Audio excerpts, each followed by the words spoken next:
జై బీఎస్పీ జై బీఎస్పీ జై బీఎస్పీ బహుజన్ సమాజ్ పార్టీ జిందాబాద్ జిందాబాద్ బహుజన్ సమాజ్ పార్టీ జిందాబాద్ జిందాబాద్ మేడ్ కుమార్ మాయావతి నాయకత్వం వర్ధిల్లాలి వర్ధిల్లాలి మేడ్ కుమారి మాయావతి గారి నాయకత్వం వర్ధిల్లాలి వర్ధిల్లాలి జై భీమ్ జై భీమ్ జై భీమ్ జై భీమ్ జిందాబాద్ బహుజన్ సమాజ్ పార్టీ జిందాబాద్ జిందాబాద్ వర్ధిల్లాలి పూలే అంబేద్కర్ కాన్షీరామ్ల ఆలోచన విధానాలు వర్ధిల్లాలి వర్ధిల్లాలి వర్ధిల్లాలి బహుజనుల రాజ్యాధికార పోరాటాలు వర్ధిల్లాలి వర్ధిల్లాలి వర్ధిల్లాలి భారత రాజ్యాంగ బాబాసాహెబ్ అంబేద్కర్ ఆలోచన విధానం వర్ధిల్లాలి వర్ధిల్లాలి వర్ధిల్లాలి బహుజన్ సమాజ్ పార్టీ వర్ధిల్లాలి వర్ధిల్లాలి తప్పుల తడకగా ఉండి బీసీల సంఖ్యను తక్కువగా చూపించి బీసీలకు తీరనటువంటి అన్యాయం చేసింది ఈ తెలంగాణ రాష్ట్ర ప్రభుత్వం రేవంత్ రెడ్డి సర్కారు.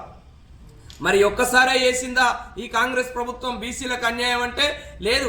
భారతదేశానికి స్వాతంత్రం వచ్చిన నుంచి మొదలుకొంటే ఇప్పటి వరకు కాంగ్రెస్ పార్టీ బీసీలకు అన్యాయం చేస్తూనే వస్తుంది. కేవలం బీసీల యొక్క అభివృద్ధి, బీసీల యొక్క ఆత్మగౌరవం, బీసీలకు రాజ్యాధికారం కేవలం బహుజన్ సమాజ్ పార్టీతోనే సాధ్యమవుతుందని ఈ సందర్భంగా మేము చెప్తా ఉన్నాం. కాబట్టి ఈ దేశంలో ఉన్నటువంటి కేంద్ర రాష్ట్ర ప్రభుత్వాలు ఈ దేశంలో ఉన్న బీసీల సమస్యను పరిష్కరించాలని బహుజన్ సమాజ్ పార్టీ డిమాండ్ చేస్తుంది. దేశవ్యాప్తంగా జరుగుతున్న కులగణనలో మరి శాస్త్రీయ విధానాలను అవలంబించి నిజంగా ఎవరి జనాభా ఎంతుందో అంత శాస్త్రీయమైన లెక్కలను ప్రకటించి ఆ ప్రజల అభివృద్ధి కోసం శాస్త్రీయమైన పథకాలను రూపొందించాలని బహుజన్ సమాజ్ పార్టీ కేంద్ర ప్రభుత్వాన్ని డిమాండ్ చేస్తూ ఉంది. అదేవిధంగా మరి దేశంలో జరుగుతున్నటువంటి అనేకమైనటువంటి అలజడులకు కారణమైనటువంటి ఉగ్రవాదులను ఏరివేయడానికి కేంద్ర ప్రభుత్వం ఎలాంటి నిర్ణయాలు తీసుకున్నా బహుజన్ సమాజ్ పార్టీ తప్పకుండా సహకరిస్తుందని ఈ సందర్భంగా మేము తెలియజేస్తా ఉన్నాం. కాబట్టి ఈ ప్రాంతంలో ఉన్నటువంటి బహుజనుల అభివృద్ధి కోసం ఇవాళ రాష్ట్ర ప్రభుత్వాలు అనేకమైనటువంటి చర్యలు తీసుకోకుండా ఇవాళ ఈ ప్రాంతాన్ని వెనుకబాటుతనానికి గురి చేస్తూ ఉన్నారు. ఇవాళ మంచిర్యాల జిల్లా కావచ్చు, ఆదిలాబాద్ జిల్లా కావచ్చు, ఆసిఫాబాద్ జిల్లా కావచ్చు, ఈ ప్రాంతంలో అభివృద్ధి అనేది జరుగుతలేదు. మరి అభివృద్ధి ఎక్కడ జరుగుతుందంటే ఎమ్మెల్యేలకు అభివృద్ధి జరుగుతుంది, మంత్రులకు అభివృద్ధి జరుగుతుంది తప్ప ఈ ప్రాంత ప్రజలకు అభివృద్ధి జరుగుతలేదు. మరి ఈ ప్రాంతంలో ఉన్నటువంటి ఎమ్మెల్యేలు ఈ ప్రాంతంలో ఉన్నటువంటి ప్రాంతం నుంచి మంత్రివర్గంలో మంత్రి పదవుల కోసం ప్రయత్నం చేస్తున్నటువంటి వారు మరి ఈ ప్రాంతాన్ని అభివృద్ధి చేయకపోవడం నిజంగా శోచనీయమైనది, దురదృష్టకరమైనది.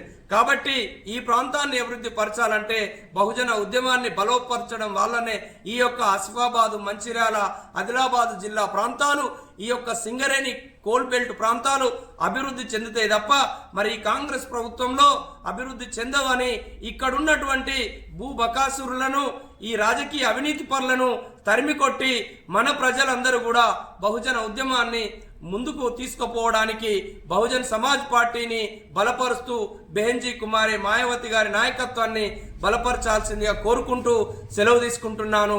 ఈ ప్రాంతంలో బహుజన్ సమాజ్ పార్టీ విస్తరణ కోసం మరి పార్టీని అంతర్గతంగా గ్రామ కమిటీల వరకు కూడా, బూత్ కమిటీల వరకు కూడా పార్టీని నిర్మించడానికి మరి ఈ ప్రాంతంలో పని జరుగుతుందని తెలియజేస్తా ఉన్నాను.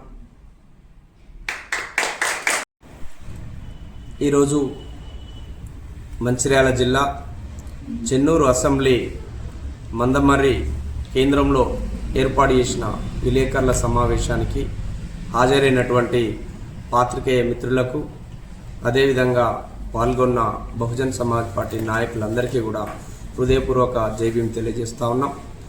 ముందుగా ఈ మధ్యకాలంలో జమ్మూ అండ్ కాశ్మీర్లో జరిగినటువంటి పహల్గామ్ ఉగ్రవాదుల దాడిని బహుజన్ సమాజ్ పార్టీ తీవ్రంగా ఖండిస్తుంది. దేశంలో ఉన్నటువంటి శాంతి భద్రతలను విఘాతం కలిగించడానికి ఈ దేశంలో ఉన్నటువంటి ఐఎస్ఐ ఉగ్రవాదులు, పాక్ ప్రేరేపిత ఉగ్రవాద సంస్థలు భారతదేశం యొక్క శాంతి భద్రతలను విచ్ఛిన్నం చేయడానికి ప్రయత్నించడం దురదృష్టకరం. మరి ఈ దాడిని బహుజన్ సమాజ్ పార్టీ తీవ్రంగా ఖండిస్తూ మరి ఉగ్రవాదుల దాడిలో చనిపోయినటువంటి భారతీయ పర్యాటకులకు బహుజన్ సమాజ్ పార్టీ ప్రగాఢ నివాళిని అర్పిస్తూ మరి ఈ దేశంలో ఉగ్రవాదాన్ని అంతం చేయడం కోసం కేంద్ర ప్రభుత్వం తీసుకునేటువంటి నిర్ణయాలను బహుజన్ సమాజ్ పార్టీ స్వాగతిస్తుంది.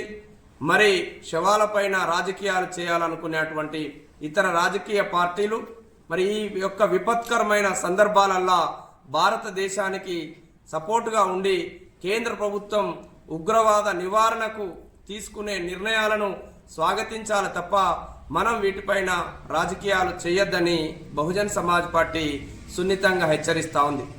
అదేవిధంగా దేశంలో కులగణన చేయాలని కేంద్ర ప్రభుత్వం తీసుకున్న నిర్ణయాన్ని బహుజన్ సమాజ్ పార్టీ స్వాగతిస్తూ ఉంది. ఈ దేశంలో 1931లో కులగణన జరిగితే మరి ఇప్పటి వరకు భారతదేశంలో కులగణన జరగలేదు. మరి భారతదేశంలో కులగణన జరగకుండా భారతదేశంలో ఉన్నటువంటి ప్రజల అభివృద్ధి కోసం పథకాలను రూపొందించడం అసాధ్యమవుతుంది. కాబట్టి కొన్ని సంవత్సరాలుగా బహుజన్ సమాజ్ పార్టీ చేస్తున్నటువంటి పోరాటాలకు ఇవాళ కేంద్ర ప్రభుత్వం దిగివచ్చి కులగణన చేస్తాననడం నిజంగా బహుజన్ సమాజ్ పార్టీ విషయాన్ని స్వాగతిస్తూ ఉంది. అదేవిధంగా ఈ తెలంగాణ రాష్ట్రంలో ఉన్నటువంటి బీసీల జనాభా 56% పైగా ఉన్నదని సాక్షాత్తు ముఖ్యమంత్రి గారు అసెంబ్లీలో మాట్లాడడం జరిగింది. మరి అసెంబ్లీలో మాట్లాడిన రేవంత్ రెడ్డి గారు మరి మీరు 56% పైగా ఉన్నటువంటి బీసీలకు 42% రిజర్వేషన్లు ఇస్తానడం హాస్యాస్పదం. మరి వల్ల జనాభా ప్రాతిపదికన సమాజంలో ఎవరి జనాభా ఎంతుందో అన్ని రంగాలలో సమాన వాటాలు పంచాలని బహుజన్ సమాజ్ పార్టీ డిమాండ్ చేస్తుంది. ఇవల్ల